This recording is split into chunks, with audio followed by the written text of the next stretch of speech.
مشاهدينا الكرام، السلام عليكم ورحمة الله تعالى وبركاته. اضطراب جوي سريع الحركة شهدته نهار اليوم كل السواحل والمناطق الداخلية. خلال يوم الغد بحول الله سيعود الصفاء من جديد بالنسبة للمناطق الغربية، لكن خلال الصباح الباكر السواحل والمرتفعات ستشهد ضباب، الرؤية ضعيفة ثم تتحسن تدريجيا. على المناطق الوسطى كذلك الأجواء تكون مشمسة، لكن سحب كثيفة ستشهدها السواحل التي تقع بشرق العاصمة.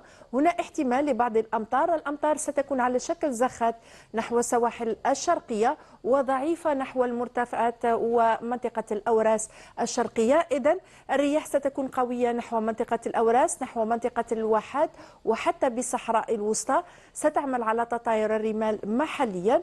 بالنسبة للمناطق الجنوبية الأجواء ستكون بها مشمسة على العموم.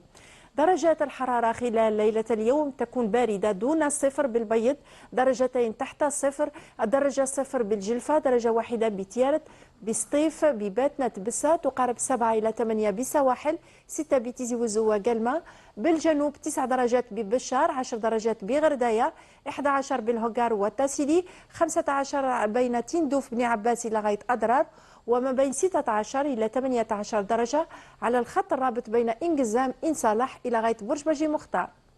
الحرارة قصوى خلال ظهيرة الغد تعرف تراجع مقارنة بنهار الأمس، بينما ستكون مستقرة مقارنة بنهار اليوم. 18 درجة بطرف بعنابة، بالعاصمة 21 درجة بمستغانم ووهران، ما بين 12 إلى 13 بين الجلفة البيض وتيارت، 17 بتيزي وزو، 16 بتبسة. أما بالجنوب 20 درجة بغرداية، 23 درجة بورقلة، بالمغير، بولاد جدال، كذلك بتوغرت، حاسم سعود، وحتى ببشار غربا، 27 إلى 28 درجة بالهوغار والتاسيلي، وما بين 30 إلى 33 درجة بين تندوف، أضرار، إن صلاح، برج بجي مختار وإنقزام. للملاح والصيد البحري يوم الغد البحر سيكون مضطرب إلى كثير الاضطراب على السواحل الوسطى والشرقية. الرياح تكون قوية نسبيا ثم تصبح ضعيفة بعد الظهيرة. أما بالنسبة للسواحل الغربية البحر سيكون قليل الاضطراب، رياح قوية نسبيا خلال الصبيحة ثم ضعيفة خلال الظهيرة. وقت شروق الشمس صبيحة الغد على مستوى العاصمة سيكون في حدود الساعة 7 صباحا و30 دقيقة، والغروب على الساعة 6 مساء و33 دقيقة.